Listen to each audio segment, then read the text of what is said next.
Dropping all over. Hello, Wasteland.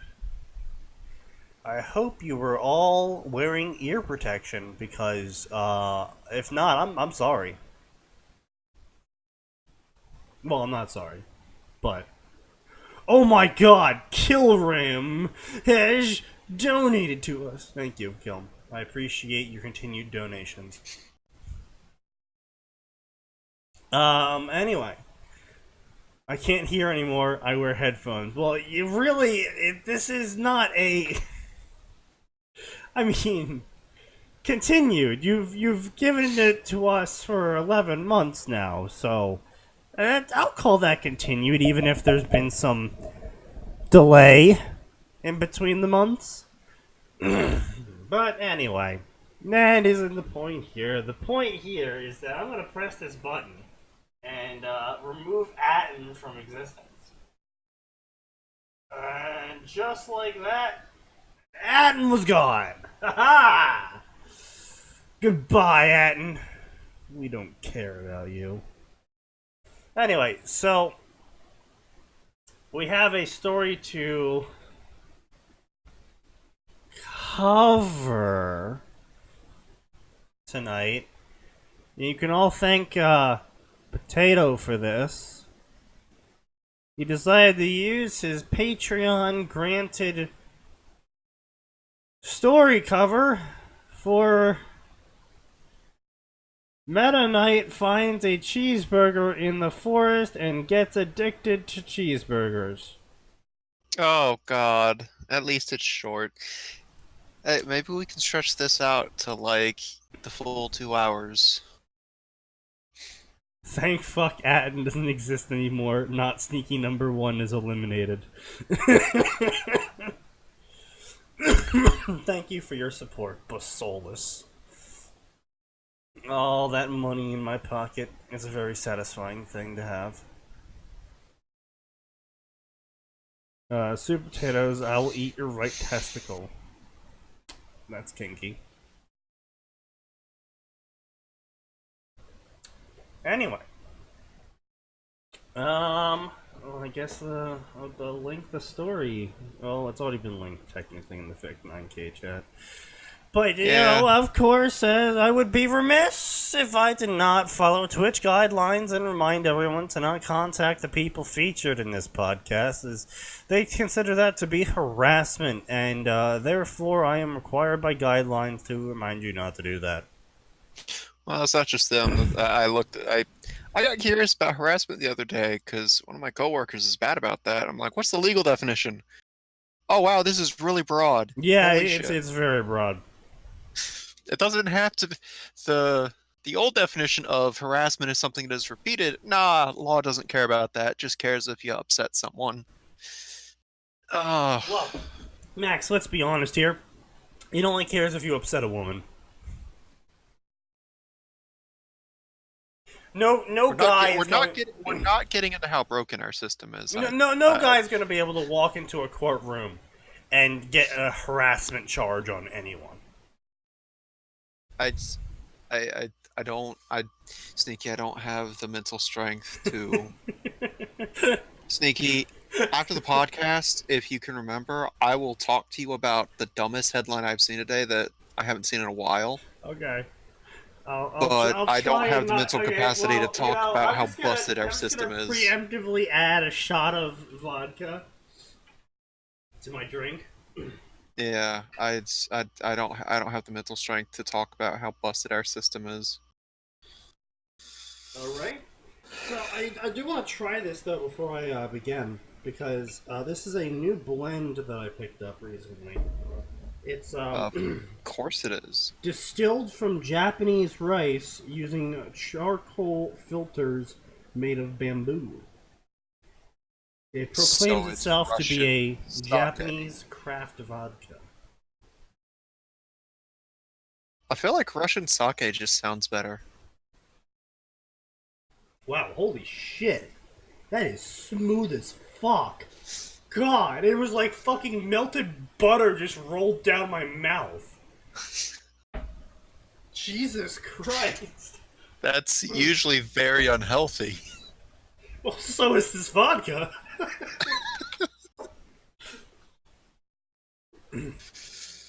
Uh, Okay. Well then. Wow. That was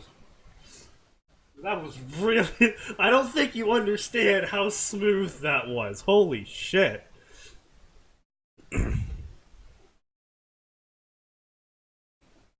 Is it? Can you get so drunk without it's realizing it's smooth? It's like no. It's like you could taste the surface tension. Smooth.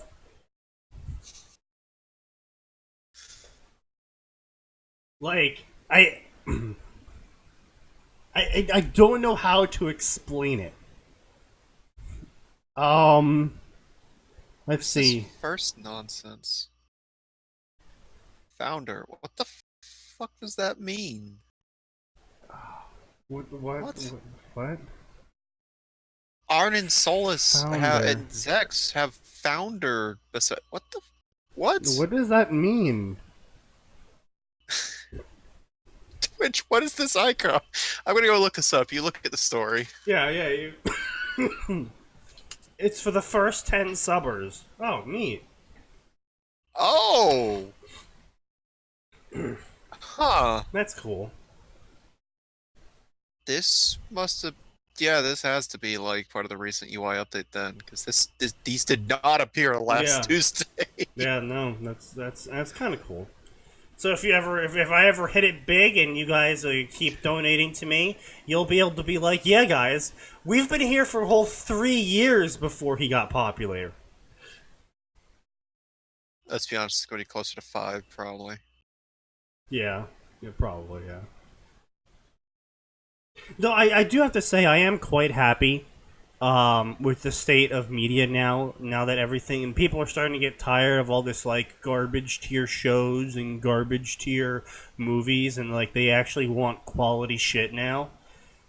And it's really uplifting to me that we're finally moving out of this fan fiction grade rut that our media has been in. You know, ironically enough, some of the best original fiction we've seen have come from fan fiction writers who wanted to do something new. Yeah. And Rather like, than I've just always said, I'm not imposing their knocking fanfic. You know. No, I'm not going to knock fanfic. Like, it exists for a reason, but I can't help but laugh at the fact, like, it's obvious in the comic industry Yeah, well, versus yeah. the novel industry, where, like, the novel industry, no, I made my own original thing based off this fan fiction I wrote a long time ago, but I changed everything so it was unique and original, versus I inserted my fan fiction into my favorite comic. Yeah. I mean, Thanks, cunt. That's what we wanted. look, this is the sort of shit I was talking about. Like, you know, there's so many stories out there that it's just like I would like. There's so much more if it wasn't, you know, X story or Y story. If this was just original, it would be so much better. But anyway, so let us get on to Meta Knight eating a cheeseburger because I'm being paid $9 to do this. God damn it. Just a reminder, folks. Why are we being paid to read this? Meta Knight was walking in a forest, but suddenly he saw a cheeseburger. It looked so delicious. He picked up the cheeseburger and ate it. It was the tastiest cheeseburger that he had ever eaten. The food gave him superpowers that made him know how to get back to Poo Poo Village. I just want to say, this is better grammar than we've seen from most fanfics on this podcast. This is like... I'm actually disappointed in myself. This is like middle school grade sentence structure, but this really is some good grammar. Yeah. Meta Knight got back to Poo Poo Village and went into a random store. He bought 5 million cheeseburgers. When he ate them, he realized they didn't taste as good as the cheeseburger he ate earlier. He was so mad. Huh. He slapped Sword and Blade and forced them to hunt for cheeseburgers in Cheeseburger Forest. There's no such thing as Cheeseburger Forest, but Meta Knight believed that it was real. He saw it on TV last week. Sword and Blade thought that he was sick, so they took him to the doctor. Dr. Yabui told them that Meta Knight had a cheeseburger. When you eat a cheeseburger that you find in the forest, you get superpowers and also addicted to cheeseburgers. It was very serious. Meta Knight drew 100 pictures of cheeseburgers. They all looked very realistic, so he ate them. This is actually really good pacing too. Like, this is just a really short story. yeah, That's it. it was almost Cheeseburger Day, a holy day, a holiday to celebrate cheeseburgers. There were always cheeseburger eating contests and cheeseburger merry-go-rounds and many more. Meta Knight had to get rid of the cheeseburger before it was Cheeseburger Day. It was now Cheeseburger Day, and Meta Knight still didn't get rid of the disease, but he had a plan. It was the best plan in the world. He called it Project Cheeseburger. He will eat all the cheeseburgers on Cheeseburger Day. He didn't know that he was going to ruin Cheeseburger Day, so it was up to D to stop him. Close enough. But D wanted to ruin Cheeseburger Day more than anything. Well, not more than getting Blade to like him. So Meta Knight ate all the cheeseburgers in the world, and then he was cured from cheeseburger. Everyone got mad at him for eating all the cheeseburgers and kicked him out of the village. He started living in a forest without any problems, but then he found another cheeseburger and ate it. The end. Little did we know this was actually a horror story as the cycle continues to new. Meta Knight consumes the flesh.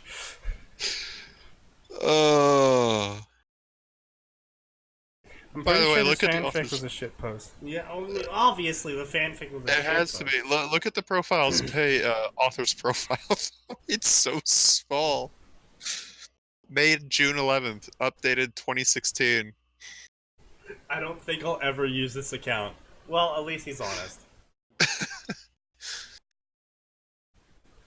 Anyway, let us get back to our regularly scheduled broadcast. And look, you know, why do the shit posts get the best grammar in sentence structure? typically because genuinely good shit posts are made by intelligent people, and intelligent people have a habit of not being absolute garbage. Also, thank you for the $1, Basolis. I'm glad I put you to sleep with my dulcet tones. I see Harry Potter D times D on that list. Read it. Okay. Oh boy. By the way, so I've been slowly going through the Infinite Strauss light novels because Yeah. I've been curious about how trashy they were considering how bad the anime is. Yeah. This motherfucker has written 12 light novels for this series, and he's continually hired, but his writing skill is literally at the grade of a middle schooler, Sneaky. Yes. Like, you know how when a lot of fanfiction authors they start out with this word like they try to do romance. It's like, no, I can't really be in love with him, blah blah blah, and they constantly do that. Sort of, but yeah. That is this professional author's level of writing. It is astonishing that it has enough profit to continue, or even enough fans to continue. I mean, honestly, there's a lot of thirsty people. There's a lot of thirsty people out there. Lot of thirsty high schoolers, I guess. Yeah. I don't even know at this point. I'm reading through it and I'm like, I think I can feel my brain cells dying. Which I don't say often about words because I usually just turn my brain off when I find bad writing and bad media. That is incredibly smooth. You're just in love with this new vodka you picked up. Or as you call it, Russian sake. I feel like they would have sold more marketing it as that. I just gotta be honest. Should I send them an email then, Max, saying they should rebrand themselves as Russian sake? Ask them if there's a 5% gratuity to split with your friend. Can I get 0.1% of the profits for this monumental change? Twilight is proof you don't need to be a great writer. No, actually, so what people get wrong about Twilight is Twilight is a shit story with shit characters. However, it is a commercially successful story due to the fact that Twilight targets a very specific, prolific market and does every last stroke perfectly in pandering to them.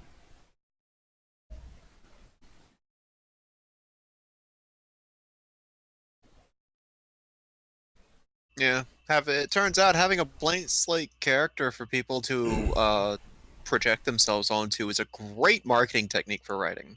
Well, not only that, the female young adult and younger section of reading, that is, Twilight is the epitome of that section of reading. That is what girls read the most. And you might be like, oh, that's sexist, Sneaky. Okay, well, New York Times bestseller. I can tell you, jocks aren't picking up that book. Nerds aren't picking up that book. Guys in general aren't picking up that series. Older women aren't picking up that series. They picked up the spin-off series, 50 Shades of Grey, number 1 on the women's bestseller list.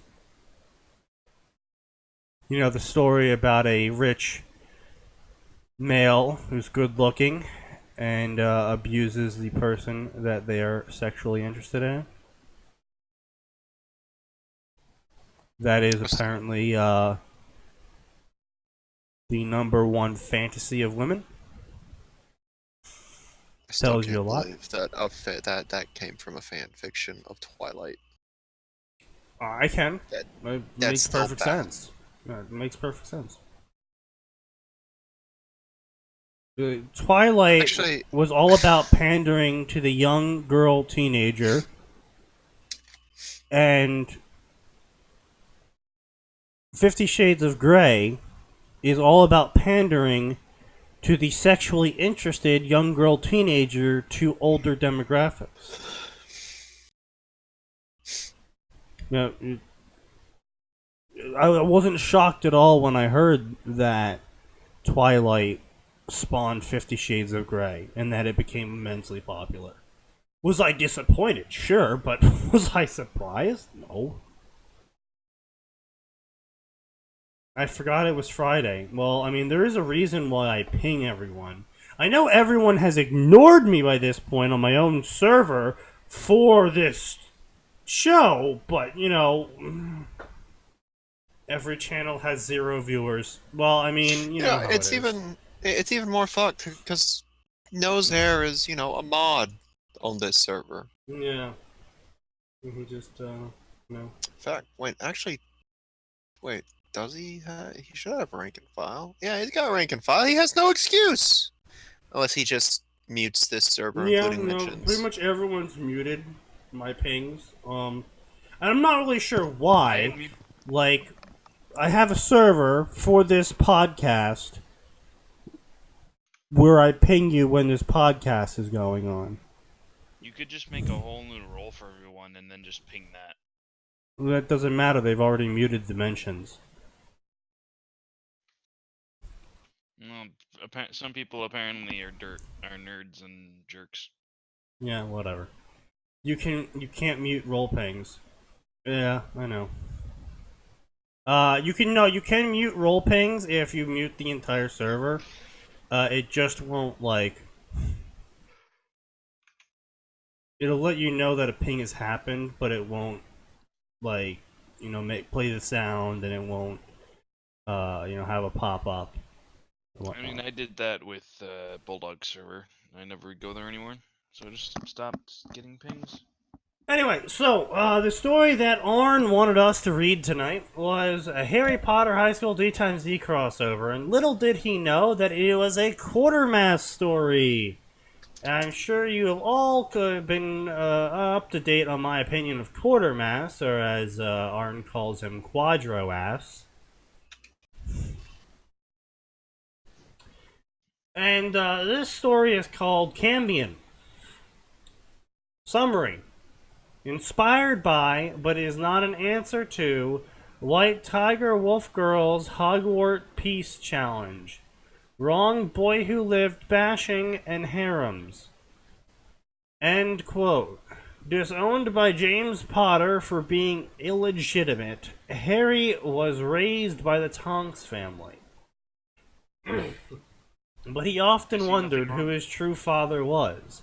Hermione, inexplicably for some reason, has the answer, and it might lead him into a marriage with Rias Grimoire and a fight with his true father, Riser Phoenix. That just sounds like a Final Fantasy villain name.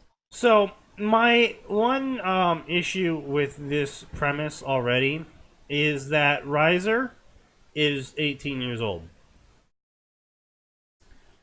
For him to have Harry Potter as a child means that he, at the age of 7, had to be sexually active and impregnate Lily Potter, age 27. And Lily Potter at that point. No, Jesus Christ, no. That's illegal, is what it is. No. Don't do that. It is bad. It is against rules. Fantasy romance. Well, I mean, I do actually have to agree with the author here. It is definitely a fantasy. He is clearly delusional if he thinks this story is good or romantic. Harry Potter times Hermione times Rias times Akeno. Because it's not a D times D story without the main character having a massive harem that has no relevance to the plot at all. The author can shift the timeline however he wants. Okay, but Zeeks, the problem here is that A, no, fuck you. And B, if he wants Riser Phoenix to be Harry Potter's father, fine. But the problem with doing that, then say Riser is now, 35. Yeah, that fucks up an entire timeline. That kind of fucks up the plot premise here of Rias Grimoire getting married to Riser Phoenix. Yeah, isn't Riser Phoenix like roughly their age? Like he's maybe 2 years older than them? Yeah, somewhere around that. Like, all of the main cast of D times D are roughly between 16 and 20. Yeah, devil lifespans are far longer. Yeah, but you don't understand. The teenagers in DxD are all actually teenagers. They're not like 200 years old. Like, they haven't reached that stage yet. Well, for some reason, some of the ancient demons all act like uncles, even though they're like 3 million years old. Well, yeah, but that's just DxD and whatever. Shrug your shoulders and move on. But my point being is that... Why does the embodiment of all evil act like your uncle when he's not drunk? I don't know. Maybe he likes spoiling his nieces. Or Wiki nephews. says What's wrong with early you? 20s. What's wrong with an embodiment of evil wanting to treat family like family? Okay, so Wiki says early 20s, so Harry Potter is 11 when he learns about magic. Ugh.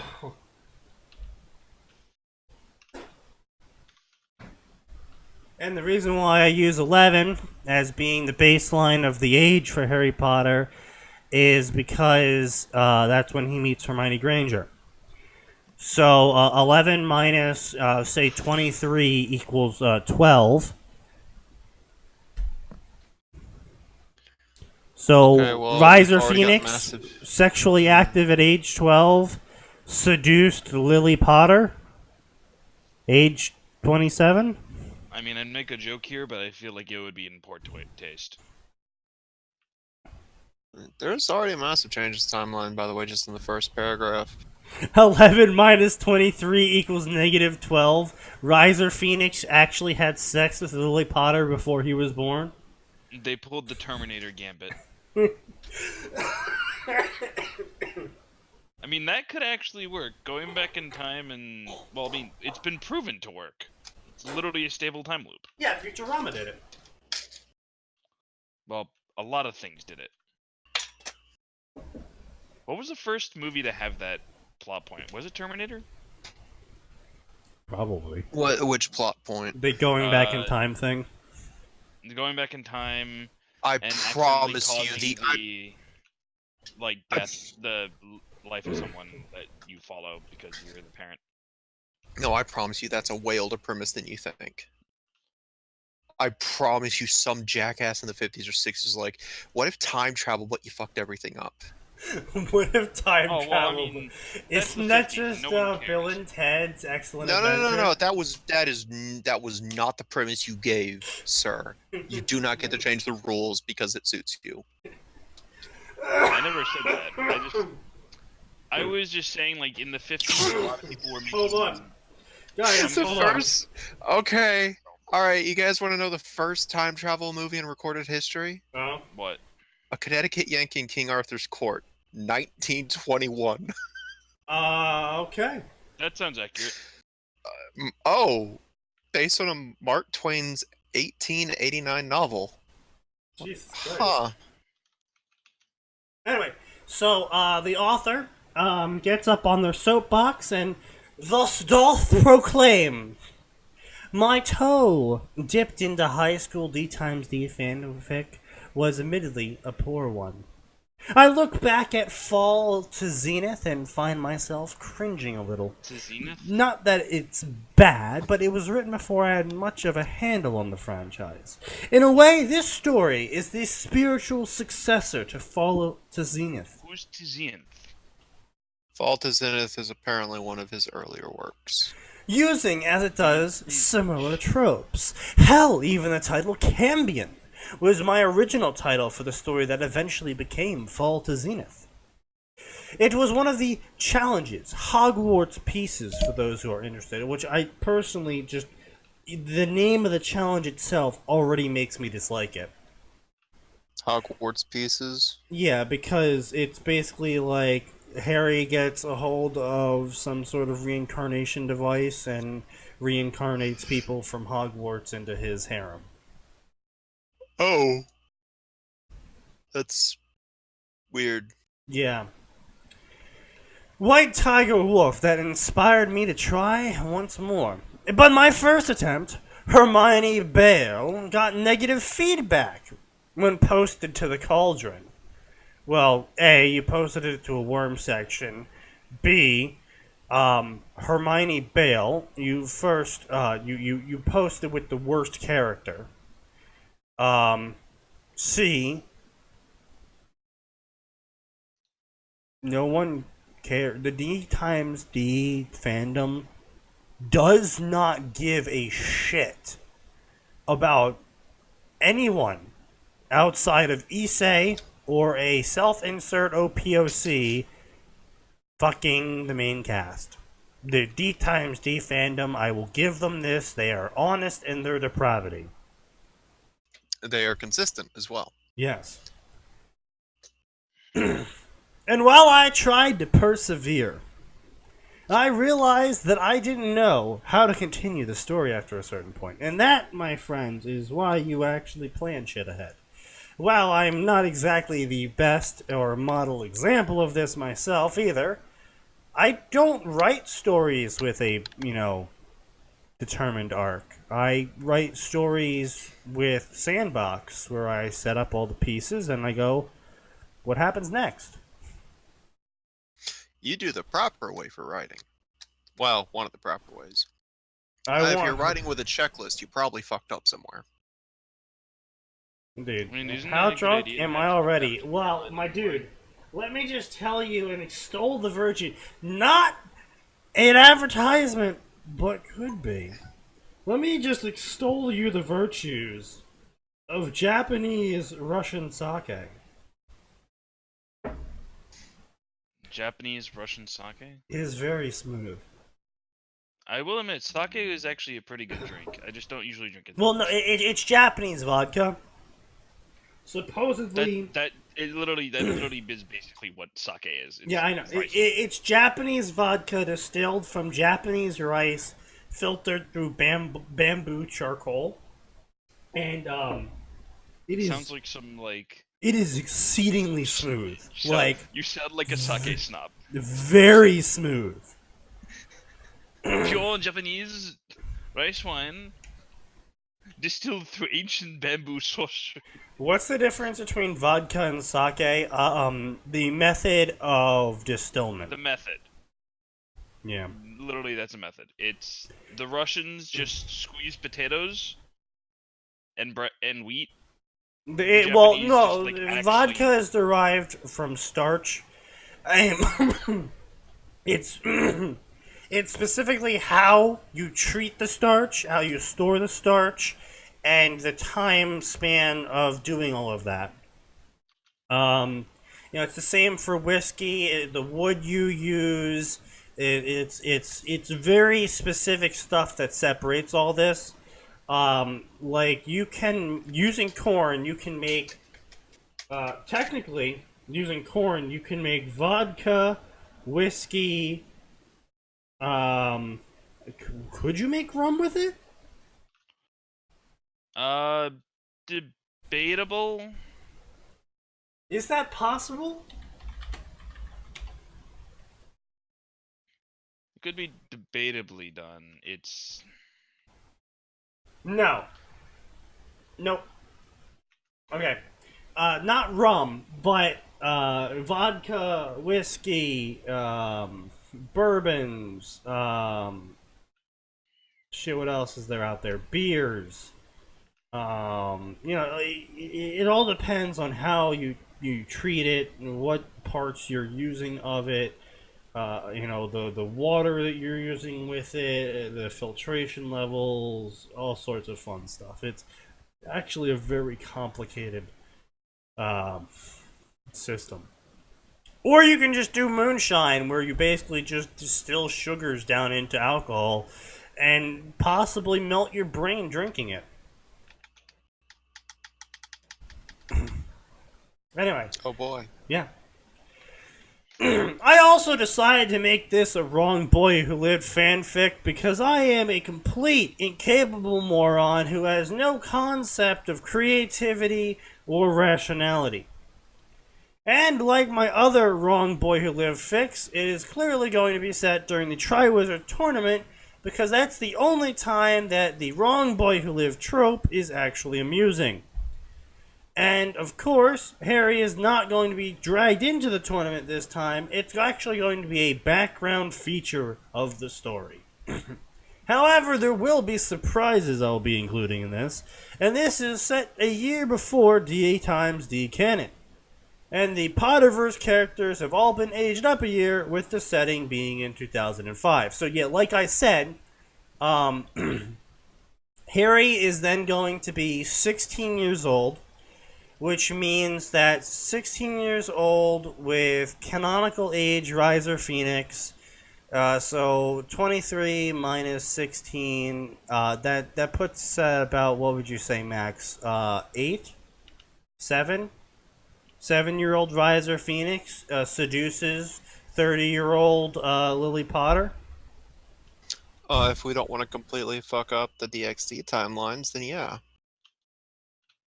Oh, he also changed Riser's age? Where? Probably further on down in No, the story. he didn't say it, no. He just goes, this is a disclaimer, blah, blah, blah, it's gonna be rated M. I'm going to ignore people that dislike me. So, to paraphrase, he looks in the actual chapter. Well, he didn't mention it here.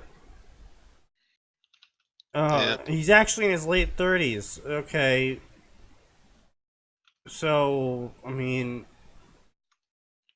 then what hope does Rias possibly have getting out of a marriage to Riser Phoenix then?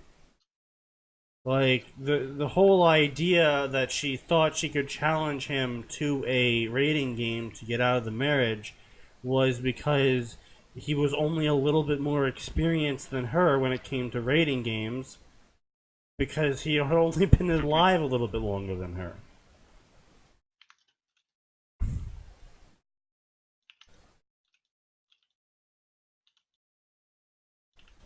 It's just wait. Is this Quartermass? Yes, it is Quartermass.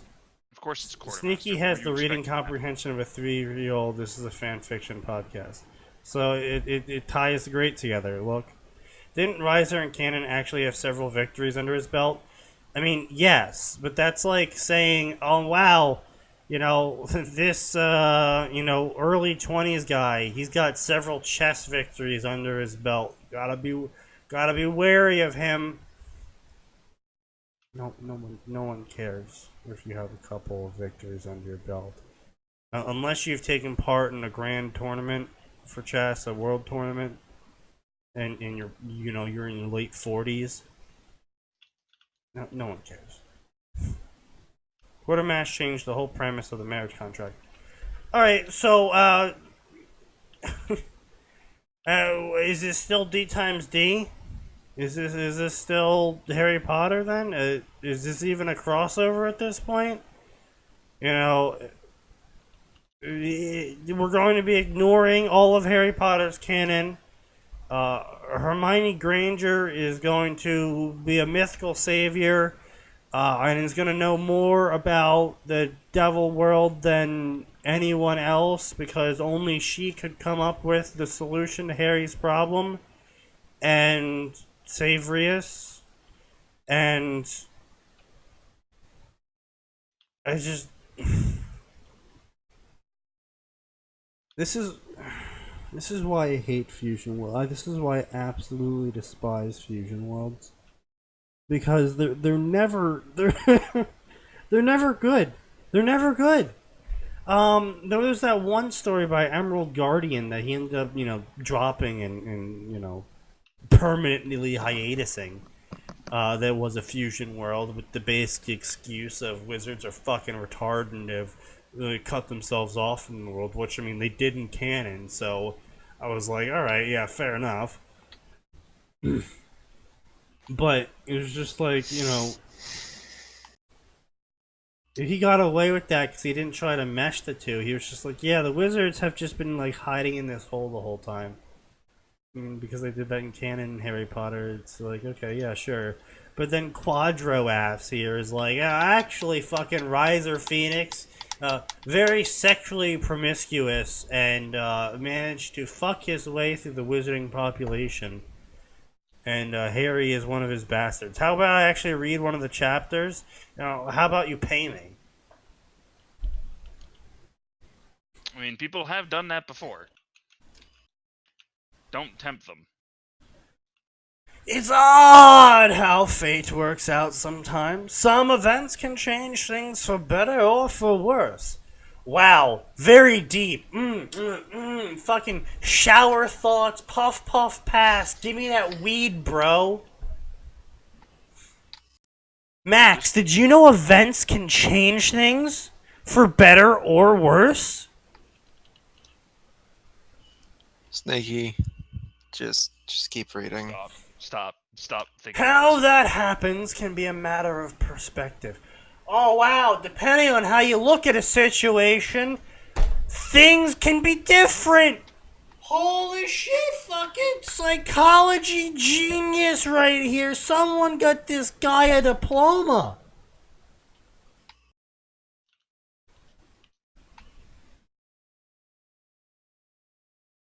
I think you've had enough. I think you should put the vodka away. You're a lot more aggressive than normal. I think you've had For enough something tea for stupid. today. Let's go home. No, I have not had enough. My day has been shit. I am going to drink. Damn, I thought you were gonna make the Mrs. Nesbit joke with me. I have no idea what that is. So. Alright, never mind. Certainly, the death of Valley Lucifer, the half-human scion of the Lucifer line of devils, as a young child was a tragedy, and the world was poor for his absence. Were they really? Even if he would grow into the battle-hungry young man in other timelines, the destined wielder of the weapon known as Divine Dividing and the heavenly dragon sealed within it, Albion. I am going too far with their abuse. In going too far with their abuse, there we go. His father and grandfather had robbed themselves of an opportunity to wield power by proxy, though they never would have succeeded anyway. Valley died unmourned in a world that should have mourned his passing. Why should it have? Because the author said so. Late-term Valley was a prick, battle maniac, and all-around douchebag. Sure, oh man, a child is dead, that's sad, but he had abusive parents, he was born from a rape, and he was gonna become a fucking psychotic man with the power of a god killer in his hand, literally. What's there to mourn? The author feels sad about him because he's a beefcake. I don't know.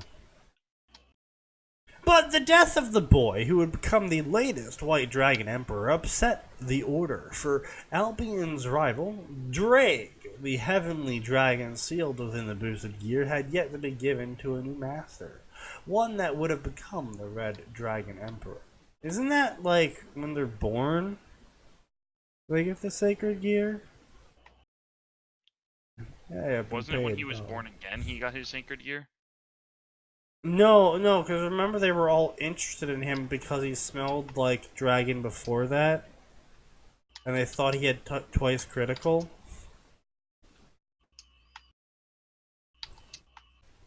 Sacred gears are tied to the owner's soul.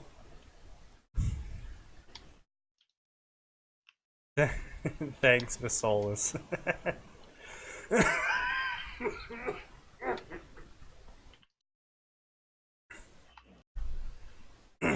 So they're born with them. Okay, yeah, that's what I thought. So the Quadro ass continues to just butcher all of the lore of both series.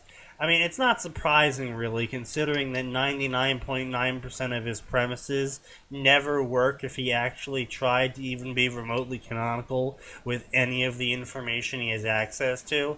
And, I mean, yes, I understand that it's a fan fiction, but holy fucking shit, man. I mean, if your ideas don't work because the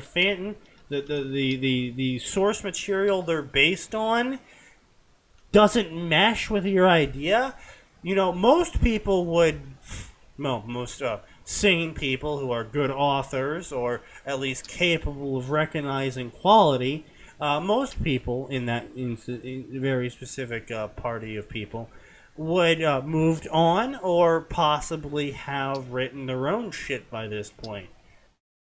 Because I'm not saying Quadro Ass is a bad writer. No, he's actually a fairly decent writer who's able to stay mildly internally consistent and has characters who are able to show a multitude of traits, even if they are a bit flat at times. But every character does not come off as just the same exact character, usually. Which is more than can be said for most people. Quadro Ass's failures here, though, are mostly in his inability to write anything but the worst possible tropes for the fandoms he is a part of. Example, Wrong Boy Who Lived, Ron bashing, Evil Dumbledore, Luna is a goddess. All of this is garbage. I have received an emote thanks to the Mega Cheer. Big thank, Besolus. Jesus Christ, they are in a cheering war. I approve. Luna is a goddess. Because it gives you money. So, Luna is a goddess is a trope in basically that Luna is the answer to any problem. Like she'll appear, or maybe she'll be a constant character when Harry Potter has an issue he just can't solve, and she'll be like, You know, woo, woo, woo, woo, woo, woo. I see into the meta stream of the author's consciousness. You need to go to the fourth root of the third tree and tickle the leaves under the moon's light. And that's where you'll find a Spartan laser cannon. That is Spartan laser very cannon. useful, actually. And that's basically Luna in a nutshell, is that she's meta-aware, has the answers to everything, can't do any wrong, she's just the best, and everyone loves her, except for the people that the author wants you to hate, because they're just written as just hate machines that have no other opinions besides, I hate things. Hello, Birdie. It's very popular with Sakura Demon Alchemist and Quadro Ass. Not really popular outside of them. They're pretty much the only ones that are perpetuating it still. What's happening? What are you sharing? I'm teaching people about tropes, how not to write stories, why authors are bad at writing stories. At what point you need to look at your life and go, wow, this is pretty shit. You know, just various interesting things like that. And Super Potatoes wins the cheer war. That he does. That he does. But what does that actually get him? And, oh, okay. Oh, alright. What? Neat. What happened? Basolis decided to win the cheer award instead and donated another $10. I'm getting my paycheck. Oh god, what do I have to edit? What am I gonna have to edit now?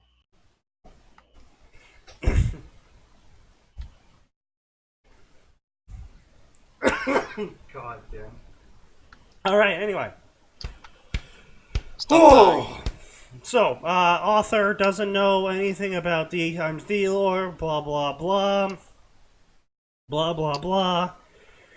Shortly after the death, blah blah, they were given their new chance. But fate, it seemed, had a perverse sense of humor, as it often does. For Dre was destined to become the sacred gear of Isai Hyudo, otherwise unremarkable Japanese boy who would grow up to become a pervert of prodigious proportions.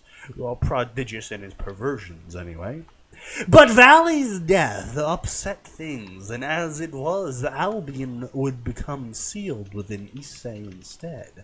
As for the boosted gear, and with it Dreg, well, as noted before, fate has a perverse sense of humor, for Dreg found himself sealed within a child who frankly needed his power. Because the author put him in that situation. Only for said power to be inaccessible for the first 16 years of his life. A power that was about to be unleashed thanks to the friend with a secret of her own. Oh my god, what's going on now? Yes. Yes, Super Potatoes. He donates 504. Congratulations, you've started a war in your own chat for the sake of money. How does it feel like being like Blizzard? Free Hong Kong, revolution of our time. And then the stream dies.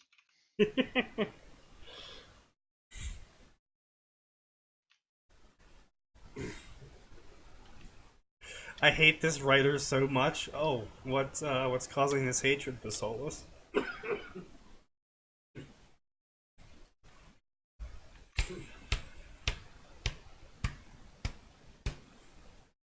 Could you please stop dying? No. Sneaky's natural state is dying. Try harder. Okay. Thank you. Harry Tongs didn't know where exactly Hermione Granger was taking him to be raped. The first weekend after Hogwarts started again, she was in the year below Just him. because it's D times D doesn't mean everyone's going to get raped. That's where you're wrong. I really wish I wasn't.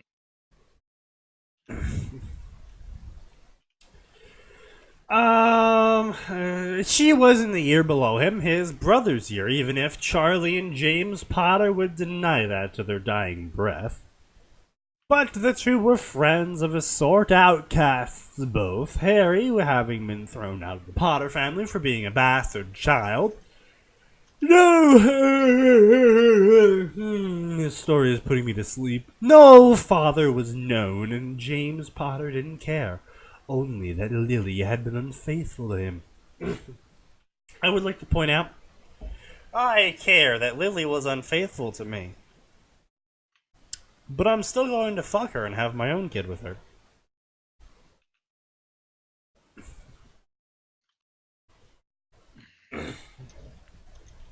Because logic.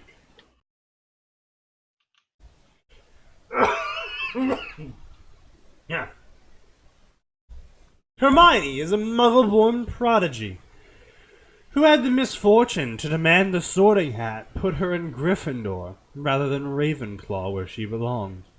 And now she paid the price. Alienated from the peers of her age group, Harry was technically only a couple months older than her. He was in his 5th year and thus needed to study for his owls. And Hermione was in her 4th. Why though? Oh, because he's breaking up the pacing of the sentence with the parentheses. And Hermione was in her 4th, turning 16 in a couple of weeks, along with Charlie and the youngest Wesley boy. But then again, Ron had grown sick of Charlie after last year.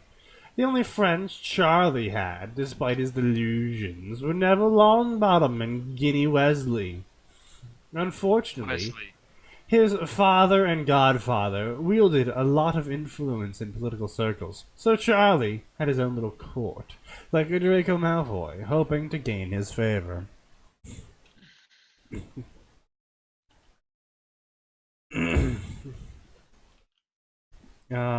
Something need an heir, but Lily is now breeding cattle without human rights, other stereotypical noble shit. Thank you for pats. Yeah, basically. In any case, Hermione was something of an outcast, already said this author, and she and Harry were strong friends, already said this author, despite being in different years, already said this author, and she was good studying partner, as she frequently read ahead, and he would probably need her help with his owls, not because he couldn't by himself, but because she was good at reminding him to study and had a knack for discerning what would be covered by tests.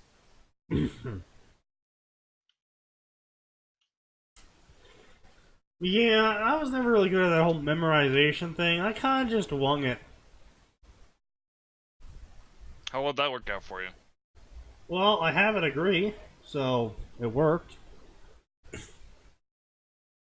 True. They eventually halted on the 7th floor, and Hermione began pacing back and forth near a painting showing dancing trolls. To Harry's astonishment, a door appeared. What the hell? He yelped. The Room of Requirement. I discovered it last year by accident while trying to find a place to rest because of that time turner nonsense. The house elves call it the Come and Go Room. Huh. Does anyone else know about this? Only Professor McGonagall and Professor Dumbledore, to my knowledge, and a few of my friends.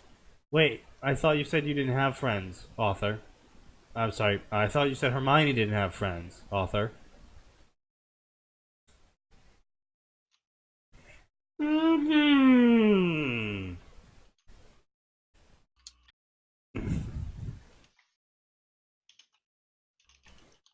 Such disgusting things, such as grammar, are below me. Oh, yes, they are. You see, I am an American and therefore can change English as I please.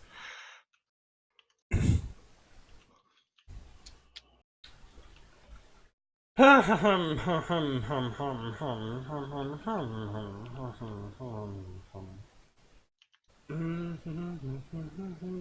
I have been keeping secrets from you, and it's past time I revealed them. With that, Hermione opened the door and went inside. Harry followed to find it was like the Gryffindor common room. What's all this? Are we having a tea party? Later. Hermione sat down in one chair and gestured for Harry to sit down in another. He did so, and Hermione seemed to take some time to gather herself. Eventually, she said, "I am not sure where to begin. Please know, Harry, despite my keeping of secrets from you, you are my friend. In fact, it was because of that I kept those secrets, because I wasn't sure what you would think of me. And it's not just secrets about myself, it's secrets about you. Things that I have suspected and which I've almost confirmed." So, I know I am socially retarded. I fully admit this. But I understand keeping secrets about, yourself. From, say, an Well, acquaintance. see, sometimes people are worried they might lose the friendship of someone if they. No, I get that. Like, I understand that you don't want to talk with everyone about everything. I understand that, But, you say one day you're over at your friend's house, and you're walking to the bathroom, and you happen to hear his mom having sex with another guy. That's not his dad. You keep that secret because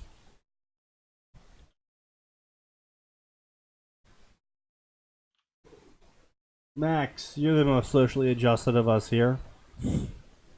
What do we need explaining? You're at a friend's house. Yep. And you're going to the bathroom. And as you walk by the door to his parents' bedroom, you can hear the sounds of his mother having sex with a not his father. You keep that secret because You don't want to emotionally damage your friend and possibly hear about some domestic abuse occurring later that day. Because of course your friend would go to the father. So that's why I don't understand why you would keep that secret. Yeah, it usually has to do with I really don't want to hurt my best friend, and it comes down to an argument within yourself of what's going to hurt them more. Them finding out on their own and learning that I've been keeping it from them in the hopes it wouldn't hurt them, or me telling them right now and possibly staving off a massive, massive traumatic experience involving divorce papers between the parents. And of course, this would also depend on the friend situation anyways. I mean, fuck, for all you know, your friend actually knows that's going on, but doesn't talk about it because, social etiquette and not wanting to burden your friends with that knowledge as well. Yeah, I don't know anything about that, so... Humans are fucked creatures. Yes, we are. Anyway, now that we've all had some social relevancy lessons from Max, we can continue on. Yes, Birdie, telling people things is very hard. I wouldn't know about that, as I pretty much just tell everyone what I think about them as I think about them. That's because you found your conscience a long time ago and shot it multiple times. You also have no filter. This is a fair statement. So it kind of makes me wonder how your mother actually raised you, because I don't have a filter. My mom had to teach me from the ground up how to actually figure out how to use a filter. And boy, it's a pain in the ass having it. I wish she didn't. My mother didn't raise me. I was gonna say. She was too busy drinking and smoking. Right, we talked about that. And my peer group loved to kick the shit out of me, but that didn't really teach me anything besides the fact that my peer group would kick the shit out of me. And so then I got a growth spurt and could start kicking the shit out of them. And so I did that. Yeah, all that really taught you. Yeah, that taught you the value of learning when to curb stomp a bitch. Yes. Or two. Because it's fun. I don't like violence as a premise, but I'm not going to say get out the way. I'm not going to say that violence is never applicable, because sometimes it is the only option. Unfortunately. Yes. And honestly, there is nothing so satisfying as the sound that a container of metal makes when it crashes into someone's skull. It's a very, very satisfying thwack. And now everyone here is on a list. Thank you all for coming. Motherfucker, you are associated with Sneaky. You know each other on first and last name basis. We're already on lists. You know this. So many I lists. know, I'm just making a comment about what he just said. I'm already on the list. I'm just saying everyone else in the chat is now. He's on a list for different reasons. Specifically, all the lolly porn he downloads. I mean, honestly, we can just ignore you because you seem to have a history of making shit up in your head. I mean, I've never been shy about saying I'm delusional. Why are you feeding him, Noser? I don't know. At this point, it's just a spite thing. I just want him to go fuck himself. The rusty fork.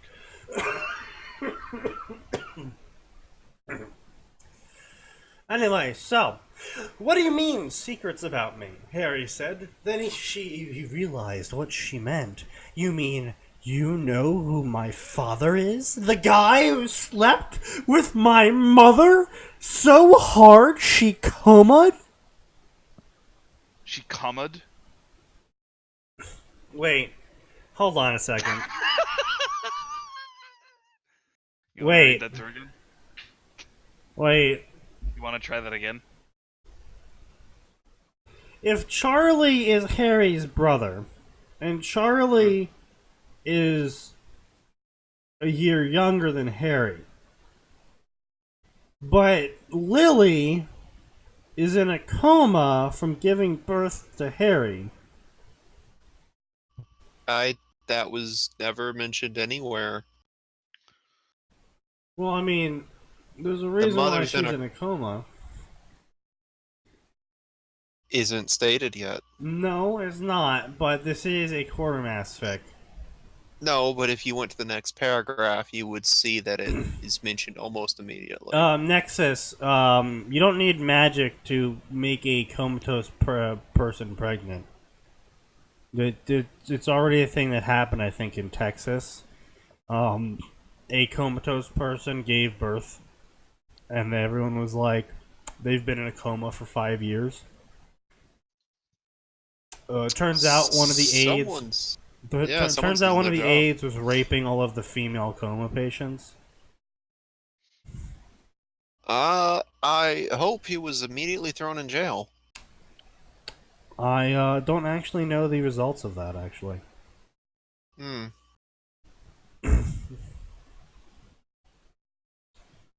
But anyway, do keep in mind this is a quartermass fic, and Quartermass does in fact absolutely despise James Potter for some reason. And because it's secretly Snape writing this. it's secret. Oh, Arizona. Thank you, Pizolas.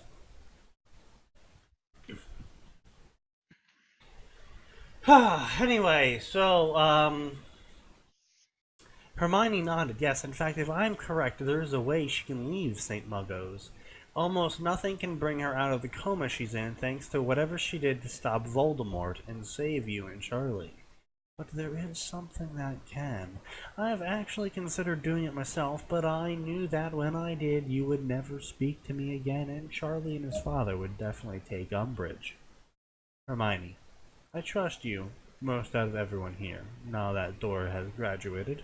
Harry said, thinking back to his clumsy stepsister, Nymphadora Tonks, who hated her first name, but that was the best big sister to him after James Potter cast him out of the family, and Tonks' family took him in. Of course, Hermione wasn't the only person he trusted. He also had Luna Lovegood, second prophetess of the goddess coming. Okay, Harry, the truth is, I'm wearing a glamour. Professor Dumbledore and Professor McGonagall, along with Pomfrey, are the only people that know in this school. My real name is not Hermione Granger. It's Hermione Bale. Then she pressed her hand to her chest, and suddenly Hermione was hot.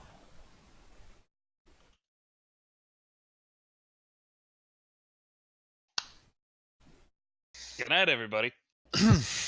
No, that's pretty much it.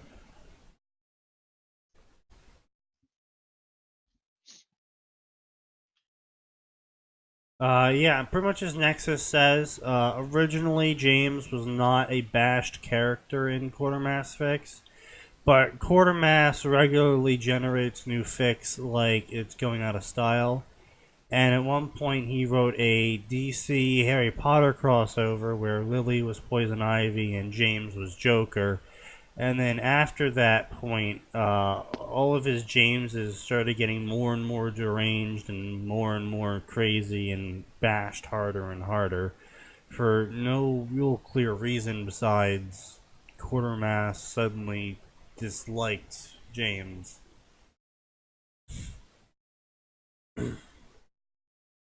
Oh yeah, and then Sakura Demon Alchemist took Quartermass under her wing and started to teach him the way of complete incompetency.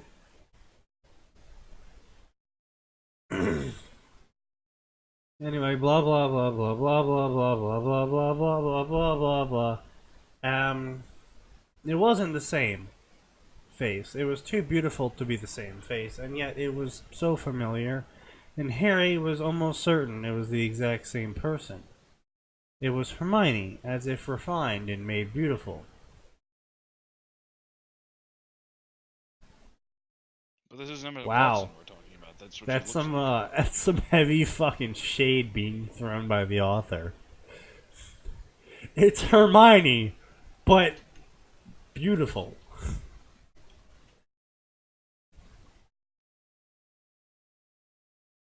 Oh, he's worse than Neon Zangetsu Basolus. Way worse.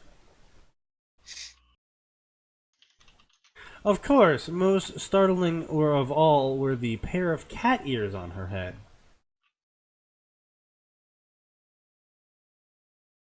Why is Hermione and What? Neko Mimi? Why Fucking weebs. Why is Hermione and Neko Mimi also part devil? Why?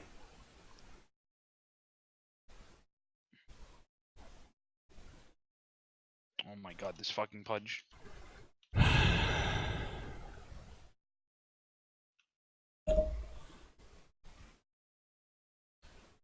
Hermione smirked a little to his shock, but said gently, "Are you aware of magical beings in Japan, the one is known as yokai?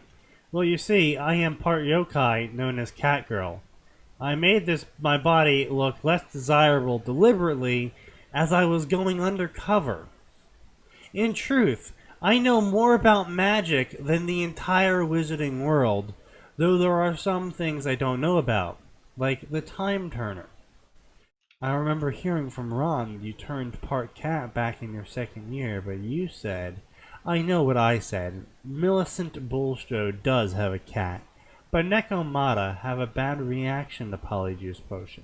That's what really happened. Yeah. She blinked before grimacing. She gestured and her ears disappeared, though the rest of her remained the same. I thought I managed to get rid of that. Oh, anyway, that's not the half of it. You see, Nekomata are not very well liked by the many corners of the supernatural world. We are feared and coveted for our powers, especially those of the stronger offshoots of our people, the Neko Show, of which I am also one of them. There was a pogrom not long ago.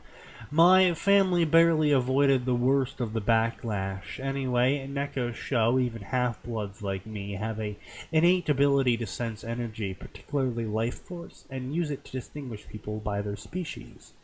What's more is we can tell if powers lie dormant. Okay, what does this have to do with my father? I'm getting to that, to Harry. I'm trying to cushion the blow. The thing is, Harry, I'm not half human. Half Nekomata. My other half is not human. Half what? Stop beating the bush, Hermione. Eventually she whispered in a quiet tone, half devil.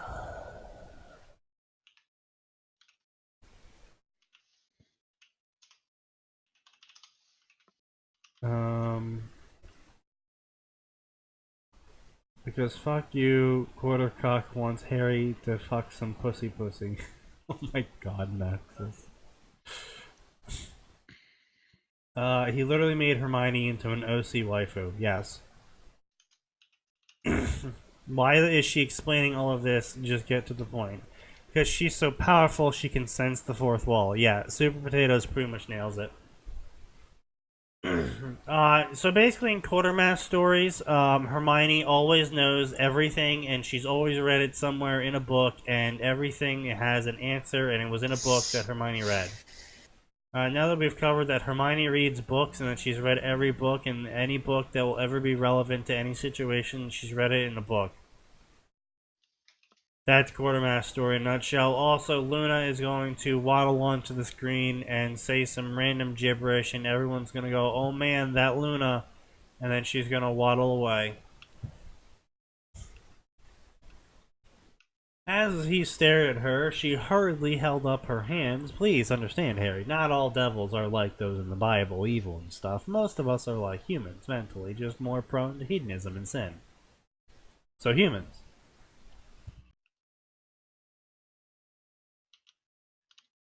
That always did kind of rub me the wrong way about DXD. Like, why are they? We devils are like humans, but we like sinning more often. So you're humans. So you're basically humans. In Los Angeles. No, that's San Francisco. I feel like an appropriate reaction to that if you were to like put an American OC is like, oh, so you go to Vegas once a week too? Cool. So you go to Vegas too? Neat.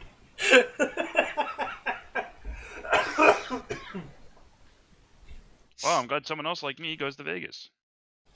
I mean, no, man, dude, Vegas is fun. I never said it wasn't fun. When I get enough money again, I want to go again. I always have a good time in Vegas. I haven't been to a casino in a while. Last time I went was at my graduation. DXD is SF, but straight. Changed my mind. SFB. I'm assuming it's not Street Fighter. But what the fuck is SF? I have no idea. Same. It's all Greek to me, fam. San Francisco.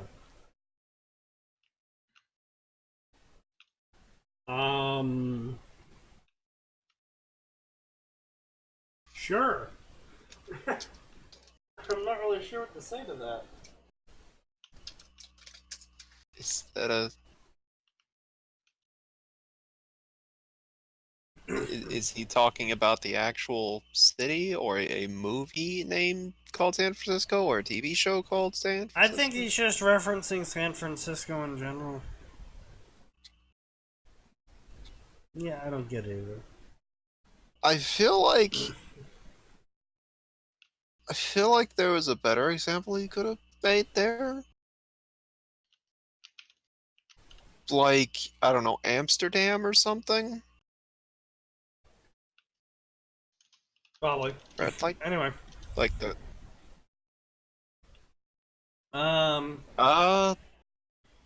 You're part devil, yeah, technical term is Cambion, Dante, oh, Dante Bell, whoa, Emily and Ekomata, turn devil, blah blah blah, secrets, God is real, angels real, blah blah blah, info dump, blah.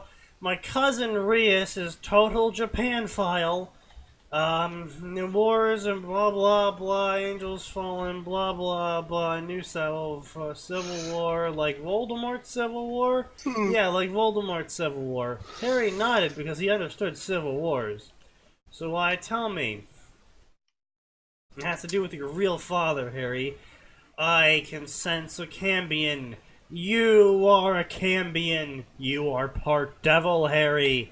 What? I would think I would know if I was a devil. Really? Harry, have you ever felt pain when people pray to God? What is he, a hardcore atheist? I thought Reddit wasn't invented yet.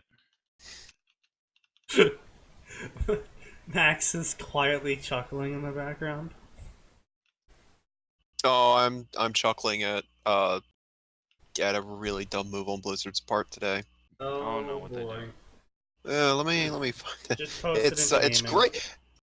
Yeah, no, it's going into gaming. It is something else. They are really digging their hole Harry on this. scoffed until he remembered that it does happen. Not much. They weren't religious.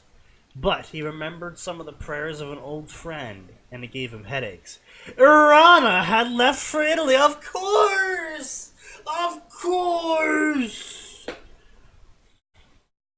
Wait, hang on. I'm sorry. Did it say someone left for Italy? What? Yeah, remember that one character that Issei knew? Urana? No, no. Yeah, Sneaky, I stopped reading that manga like 30 chapters in, because like it looks like there's a story here, but there's so much fan service. It's hard to actually see okay, anything well, worth continuing basically, on. in the first, like, real arc, I guess you could say. Like, there was the mini arc where he gets his powers, and there was the mini arc where they recruit Asia. But then, like, the first real arc is the training and slash verse riser arc, and the Kokabalium invasion arc. And when Kokabalium invades, because he stole fragments of Excalibur, um, two exorcists are sent to go look for the fragments that just happens to be where Issei is. And they show up, and one of them's like, "Oh my god, Issei, you were my childhood friend, and I am a buxom female now." And Issei goes, "What? I thought you were a boy. Is that why you didn't have a penis?" Is that why you didn't have it? The worst part is I know you're not really paraphrasing that much. No, I'm really not. It's the worst part. I don't care enough about this story to even pretend.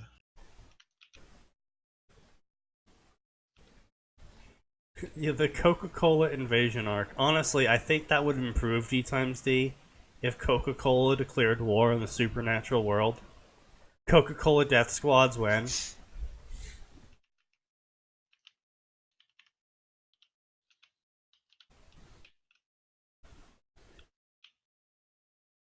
Anyway. And so, but anyway, my point being is that the childhood friend that Issei, the main character from D times D, had, she's now the childhood friend that lived next to Harry instead. Because of course she did. Yes, Pepsi did in fact have the sixth biggest navy in the world due to being paid in ships.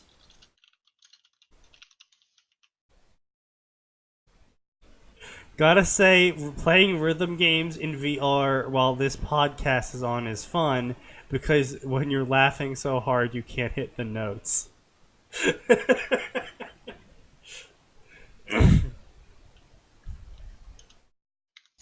Yes, the Soviets paid them in warships. There is also actually the Coca-Cola Pepsi war that is currently happening in Central and South America, in where originally at first I believe it was Coca-Cola, was being used by some shamans in rituals, in religious rituals. And Coca-Cola found out about this and then paid the shamans to keep doing it. And then Pepsi found out about that and paid the shamans to use Pepsi instead. And so now there is actually the Pepsi and Coca-Cola factions of shamans that are actually religiously fighting each other over what soda to use in their rituals.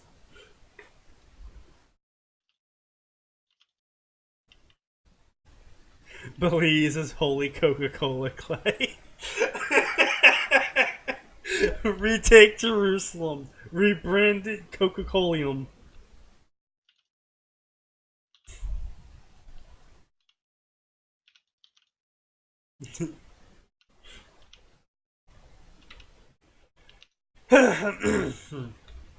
Okay, wouldn't I have known this sooner, though? Maybe your mother sealed your powers. I can detect that you have powers and that they are sealed. Blah blah blah info dump, blah blah blah info dump, blah blah blah info dump, D times D info dump. So who's my dad? Riser Phoenix. Harry stared at the name. Eventually he asked, so given what you said, he's not a good guy. He's not evil, but he's like if Draco Malfoy curbed his violent tendencies and had a massive dick. That's an interesting point to suddenly bring up. Alright, why are you telling me this? Well, the Phoenix family are noted for their mastery of fiery magic and their ability to cry tears of healing. You see, my cousin Rias is stuck in a marriage contract, and he's made it no secret that he wants her to be a trophy wife and a sex toy. And no one seems to care besides me. But the marriage contract states she is to be married to the youngest Phoenix male. And she met Harry's gaze. I'm hoping you will be able to free Rias by marrying her yourself. Fucking big-brained plays by Hermione. I mean, that's not the worst plan I've ever heard. Bro, Catholics and Protestants ain't got shit on Coca-Cola versus Pepsi.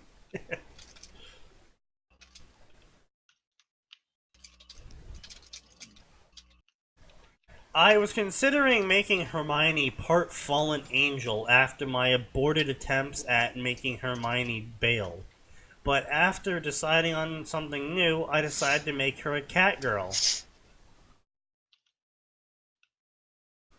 Shipping Harry with Rias and making him secretly a half-devil is sure to remind you of other shit stories, like my previous shit story. But I think this story is going to be good, and I'm also going to make it a harem instead of actually writing a romantic interaction between two characters.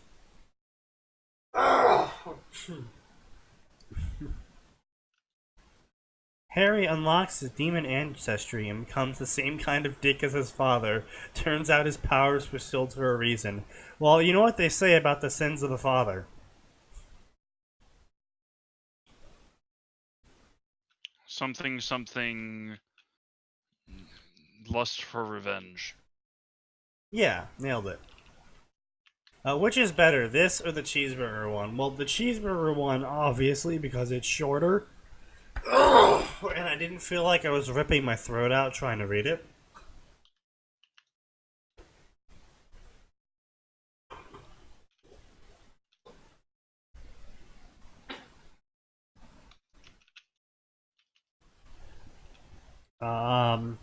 Thank you for the lucky bits. How many bits have you gotten this stream alone? This stream alone, I have made $40. Congratulations. Thank you.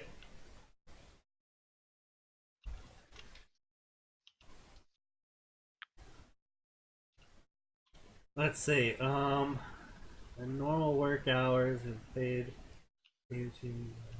Alright guys, you just gotta double what you've currently paid me, and I'll have made more money in these 2 hours than I did working today. That's depressing. Yeah, a little bit. Don't you wish your day job was this profitable? I mean, yeah. Duh. I mean, my day job actually is as profitable as that, so. What, you get paid $20 an hour? No, I just work a fuck ton. See, I get paid like 13, but then I just work like 8 hours. That's not... How many hours have you worked? You said you had to double it.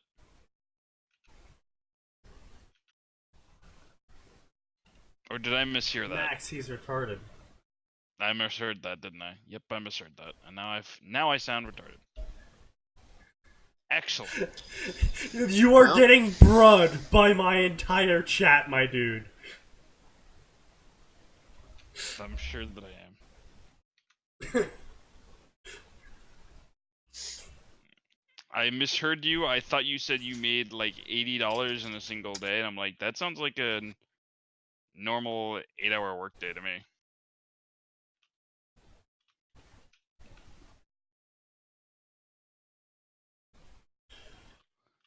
Oh boy. Okay.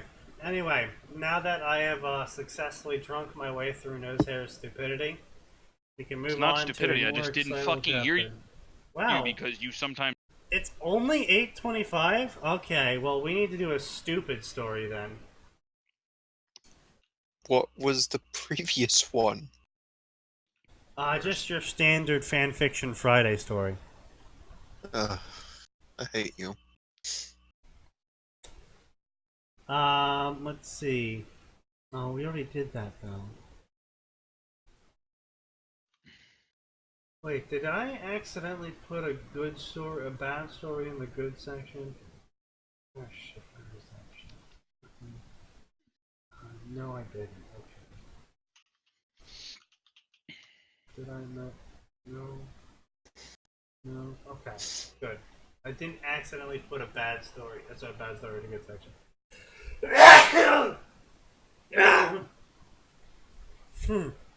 Okay. What was I saying? Was it just fucking dumb? Yeah, just fucking dumb.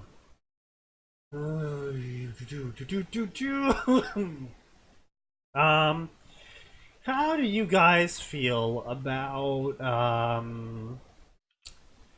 Ruby and Destiny? Thanks, I hit it. I'm glad. Say Ruby and what? Destiny. Destiny. Oh boy, we've got some haunted moon bullshit going on now, don't we? Of course we do.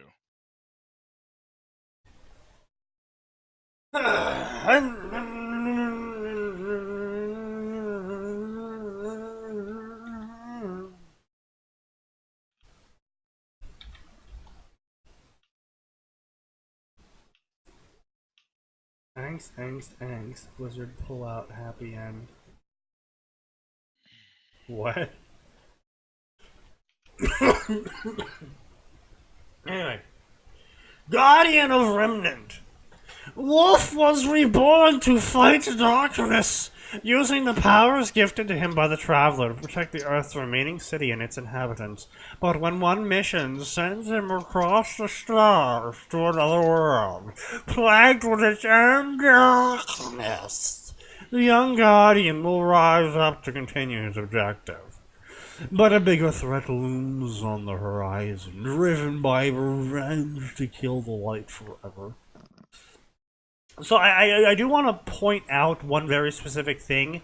In the original lore, I don't know if this has changed since then, but in the original lore, Guardians were people who knew combat, as far as I'm aware.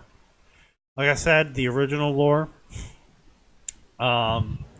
they resurrect heroes, soldiers, that sort of thing. Because you don't want to give immortal powers to someone that doesn't like guns. Like, can you imagine resurrecting someone to become an immortal warrior to protect the remnants of humanity, and they come back to life, and you give them a gun, they're like, ew, guns, those should be outlawed. I mean, if they say that guns are icky, then they're probably just weeaboos. As far as I know, in Destiny, anyone can be resurrected as a Guardian. Yeah, like I said, they might have changed the lore.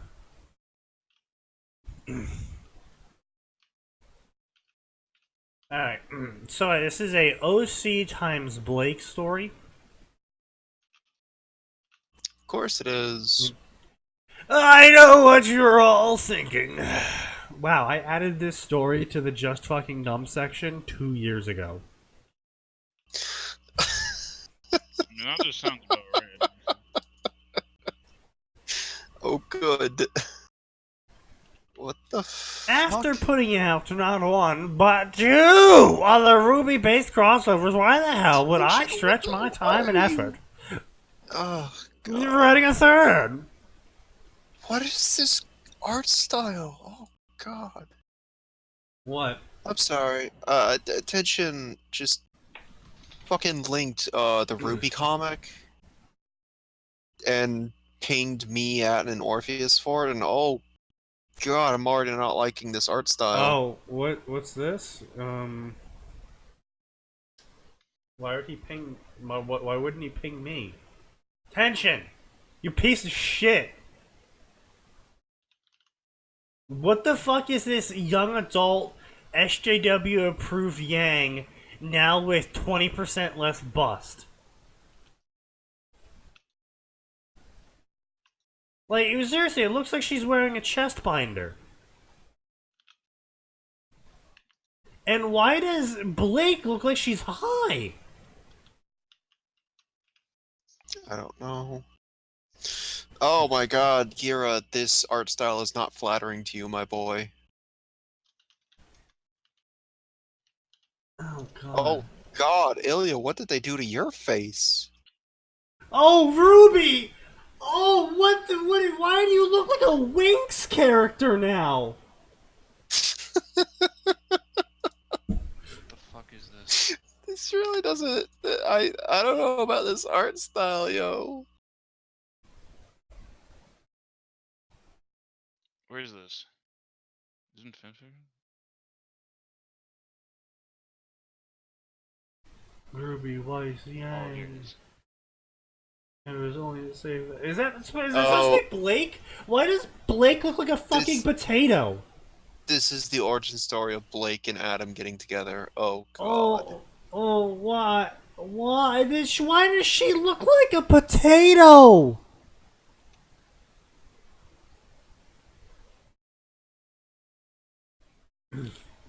Oh my god! because Oh, this this is art just style generic. is this is a no bueno art style. It looks like someone it looks like they were like halfway between like I want to do a classical comic style, but then they were like also but anime.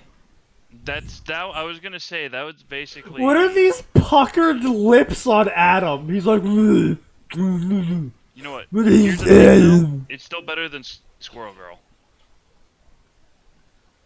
So it can't be the worst thing I've ever seen.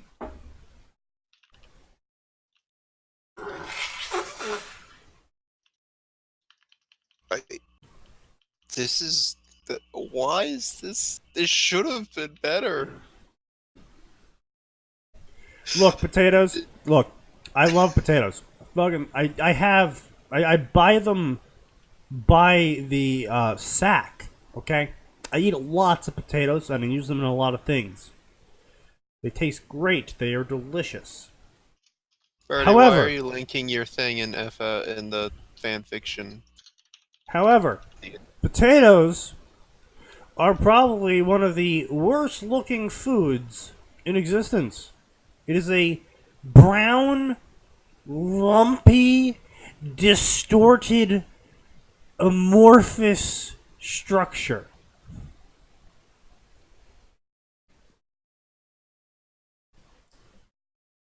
One out of 10 looks, 10 out of 10 tastes.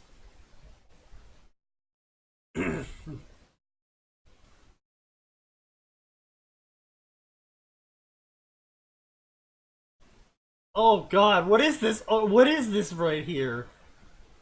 Oh. Oh god, I can feel the Steven Universe creeping in. She sweat drooped.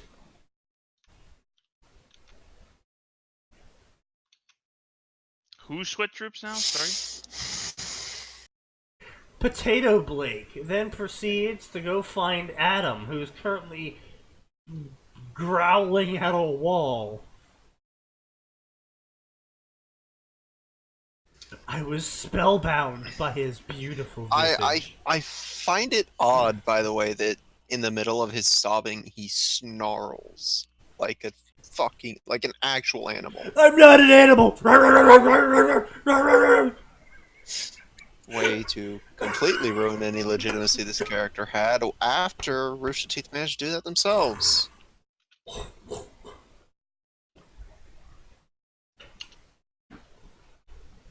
I'm not an animal, so I'm only gonna act like an animal to prove to everyone that I'm an animal.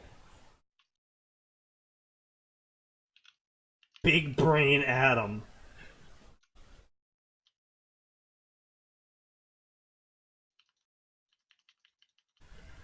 I didn't flinch. I didn't run. I knew what was behind his mask. Did a single other soul know? Stop. Cease. Cease immediately. Do not bring up the garbage fire. Oh that I my know you- god, what is this face? Potato Blake strikes again. I mean, Why is it like this? in all seriousness, it's not off. It's not great. It's also not like I want to kill myself awful. Does that make sense? Guys, neither of your semblances are good at landing. Why are you jumping out of a burning plane without a parachute? Neither of you have a parachute. You act like anyone actually needs a good semblance to land. They have aura, though. They just gotta hit a few trees. Just gotta hit a few trees along the way. I see we're just reusing scenes now. Yep. Oh, well, actually, they're just straight up implications that Blake, the way Blake's semblance works, she can stop her momentum and let a clone take you it. guys, you can feel the autism in this face. You can feel the sheer level of autism concentrated in this face. Which panel? The one I'm circling with my pointer. You know what's really bothering me about how they're framing Gira? He's not nearly tall enough or like muscular enough. Okay, I will give them that, as I absolutely loved the fucking towering lumberjack that was Gira. Yeah, also, I don't like the purple they chose for him in this comic. It No. doesn't look as good. In fact, I'm pretty sure he wears dark blue in the animation. But you see the panel I'm talking about now, right, Nosehair? Yes. This, that is definitely autism. This is the face of autism, not one vaccine. No, not maybe even it was once. purple. Oh, yeah, no, that is purple. But the shade they chose for him in this comic is literally not dark enough on his coat. What the fuck? Oh my oh god. Oh, the art style strikes again. Poor Blake is a victim to circumstance. What has happened to her eyes? What did you do to her eyes? Look at her special eyes. Oh, this actually is painful because she's like, "Oh, Adam, I was never attracted to your face. You are a monster, and that is what I was attracted to." And then the last panel, her face, she just looks so done with everything. I am I'm sorry, my face can't show emotion anymore. It's so tired. It's like she decided, yeah, I'm gonna stop remembering how to be a person now.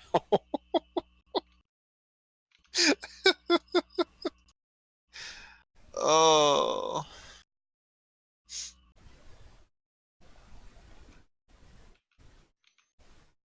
I like how this comic is framing like, oh, I can't get close to anybody ever again.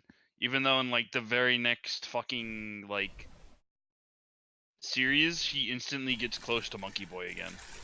Yeah. Yeah.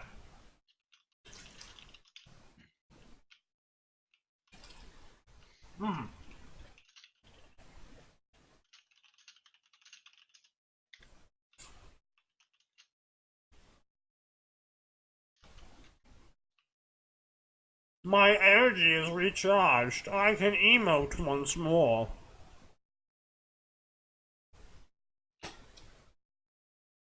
Anyway, so I have regained the power to emote. back to this garbage story. I'm now a character again. And the answer is simple as to why I would start a fourth concurrent story. I like variety. And after going my trash doc file of various stories that I've completely abandoned, I decided to recycle one of them, and it turns out I can craft something exquisite. With the recent release of the Taken King DLC for Destiny, I thought I'd try my hand at making a crossover for it. Like I said, I like having variety when I write, and having several stories out there that I can pick up and write into whenever I hit a block with one. The others keep my mind sharp when I start in on them again at a later date. The faster updates come with a price, however. I end up burning myself out and hitting a writer's block far faster. Either way, I hope you guys are out there giving this fic a chance. If anything, I do my best to not half-ass something that could be awesome. Heavy doubt. Sorry. Heavy doubt. Sorry, I just had to. I had something in my throat there. Sorry. Press X to slam doubt.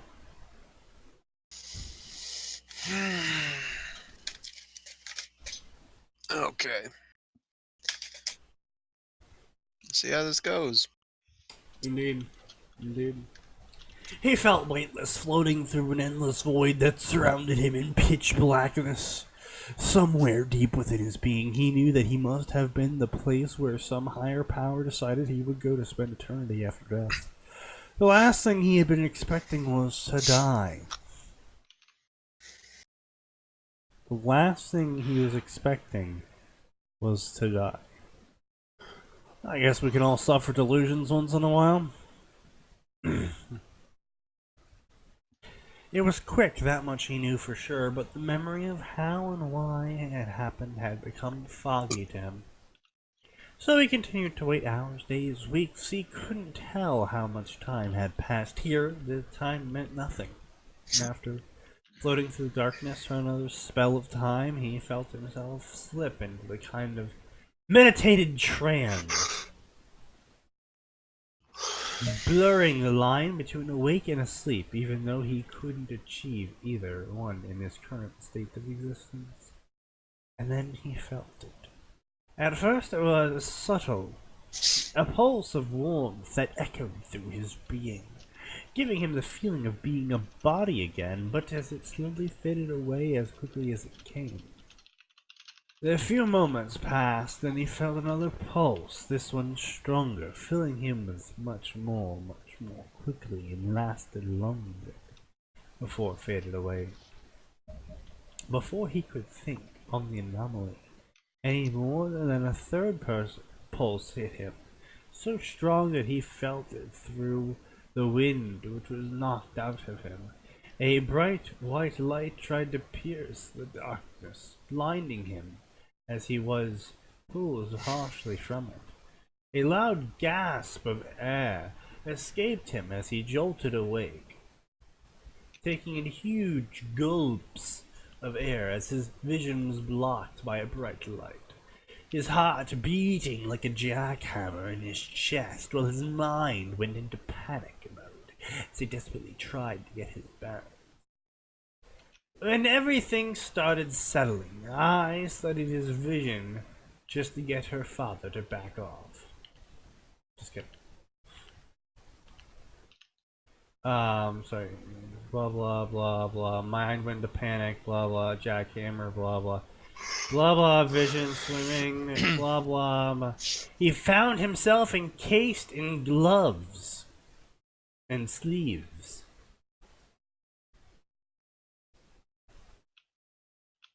What is this? He ran his hands on the sleeves. The fabric felt comfortable. Guardian, wake up, Guardian. He snapped his head toward the cool, metallic voice that spoke to him, eyes widening when he found something floating closer to his head. It was metal, that much was for certain, white in color, shaped like a three-dimensional star with yellow-tipped points, its front and back halves rotating with its movements, while a single glowing blue optic shuddered and moved as if it was looking at his form. "Do not be alarmed, but you have been dead for quite some time," said the thing. "I am a ghost. More specifically, I am your ghost. Any questions you will probably have be answered another time." The ghost snapped up when a bellowing howl was heard off from somewhere neither of them could see. I mean, okay, so honestly, I was expecting to rag on this story. And surprisingly, he is coherent. I mean, it's dead as hell. As we all know, he started up 5 or so stories simultaneously, and we all know what happens when you start up so many stories, is that they all die. But, I mean, I expected far worse than what we got. Gonna be true. What is the formal I would name? suggest asking Google.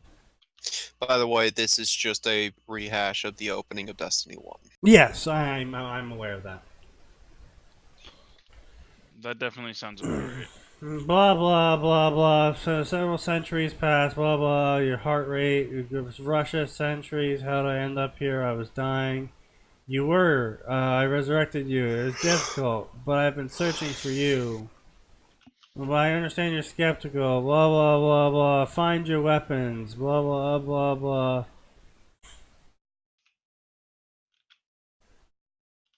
You must hurry. Blah blah blah. I found you a weapon. It's an old rifle, but it seems to work. Blah blah blah blah blah. I was gonna say, this is literally just the opening of Destiny 1.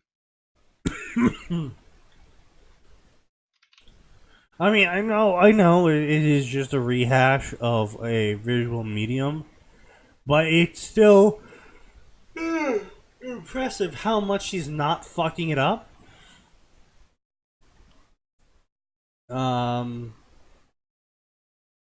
Blah blah blah, blah blah.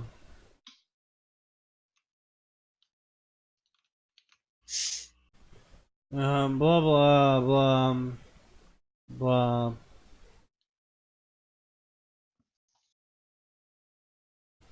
Blah blah blah blah blah. Info dump, info dump, info dump, info dump, and end of story. Wow.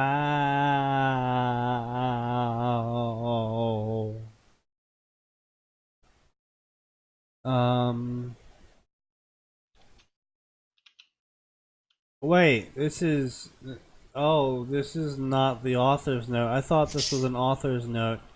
No, the author randomly decided to do a time skip, but also bold all of the text to show that the main character was narrating the entire events of Destiny 1, and how he's a total badass lone wolf who refused to join any clan, but totally beat every single raid alone.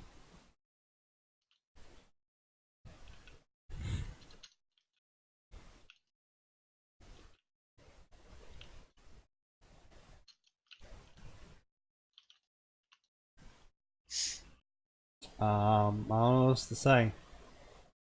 Fast forward to Destiny 2. Ish. Blah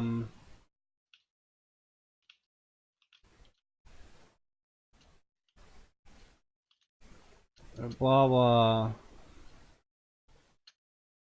Blah blah. Move your helmet. I want to speak to you. Speaker was respected. Blah blah. Blah blah.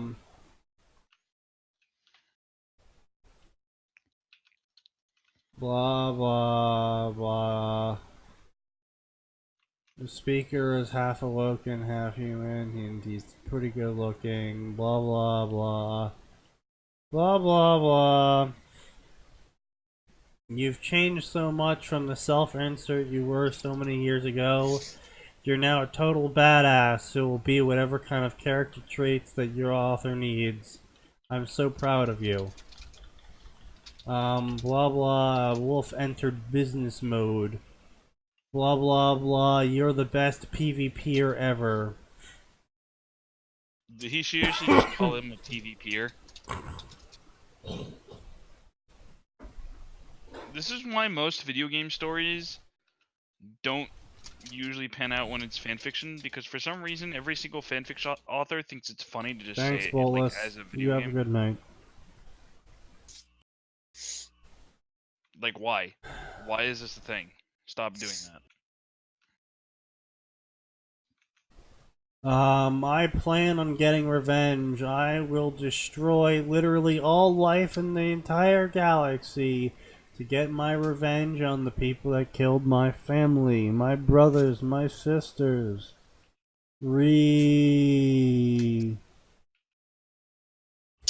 Honestly, I personally preferred Cade Six's motivational speech.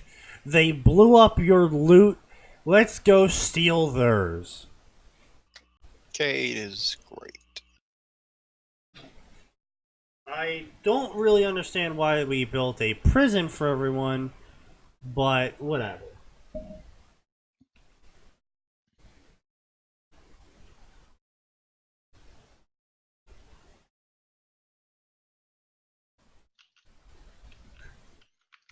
I do give kudos to Bungie, though. Why don't players have their weapons from Destiny 1? Because the antagonists blew them up. I mean, it's a lot better than just tripping off a cliff and everything suddenly, oops, falling off another cliff. Oh no, I tripped on this suspiciously placed grate. Oh no, all of my upgrades are going into this suspiciously placed sewer that happens to deposit them at precise locations as I travel around this world map. Yeah. Yeah, Metroid kind of is dumb with that. At least it's not Other M, where it's like I don't feel like using my upgrades that are essential to my survival because my father figure said no. Yeah, more or less.